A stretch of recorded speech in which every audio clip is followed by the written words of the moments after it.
Tudo começou em 17 de dezembro de 2010, na Tunísia, na cidade de Sidi Bouzid, quando um jovem de apenas 22 anos, que era vendedor de frutas, e foi mais uma vez intimidado por policiais que confiscaram seu carrinho de frutas. Mohamed Bouaziz se desesperou por não poder trabalhar, comprou um galão de combustível, jogou sobre seu próprio corpo e sobre o prédio do governo atirou-se ao fogo. Oi, eu sou a Rebeca, estudo no Colégio Shalom e vou explicar um pouco sobre o que foi a Primavera Árabe.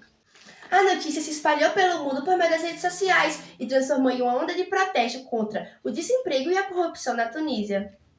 A Tunísia estava sendo governada pelo ditador Ben Ali, que tentava manter a ordem no país, dizendo que esses protestos estavam sendo organizados pela minoria de extremistas. Porém, apenas um mês após a morte do ambulante, o ditador Ben Ali vai em direção à Arábia Saudita e acaba morrendo no exílio, ficando claro que era impossível derrubar um ditador árabe por meio de protestos pacíficos. O desemprego subiu, especialmente entre os mais novos, empobrecidos e com pouca esperança no futuro, viam na revolta tunisiana um exemplo a ser seguido. O movimento alcançou outros países como Marrocos, Jordânia, Iêmen, Arábia Saudita, Bahrein, Egito, Líbia e Síria. Porém, em 2 países, a Primavera Árabe provocou mudanças profundas.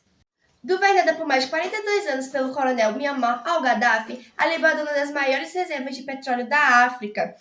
O país sempre foi marcado pelas diferenças históricas entre o leste, onde ficam as principais reservas de petróleo, e o oeste, onde fica a capital, Trípoli. Em fevereiro de 2011, os protestos também começaram a aparecer na segunda maior cidade do país, Benghazi, ao leste, se tornando o centro do movimento contra o regime de Gaddafi. Aviões, além de navios, passaram a bombardear o governo líbio. O quadro se tornou uma guerra civil entre o regime de Gaddafi ao oeste e os rebeldes ao leste.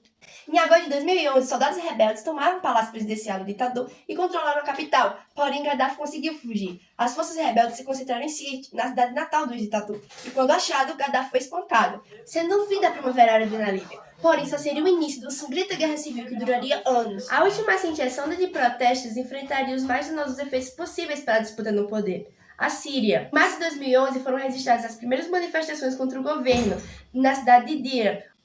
Centenas de grupos rebeldes foram formados e ganhou destaque as lutas de unidade e proteção das mulheres, um grupo de mulheres curdas no norte do país. No início de 2021, a Síria ainda estava dividida, com o lado oeste controlado pelos rebeldes e apoiados pelos Estados Unidos, e a parte oeste central estava sendo controlada pelo governo. E sim, o regime de Assad ainda sobrevive. Diante de tudo isso que eu falei aqui, fica claro como a Primavera Árabe nos mostrou a importância das redes sociais que tiveram na organização dos levantes e mostrando que é sim possível derrubar um ditador árabe com protestos.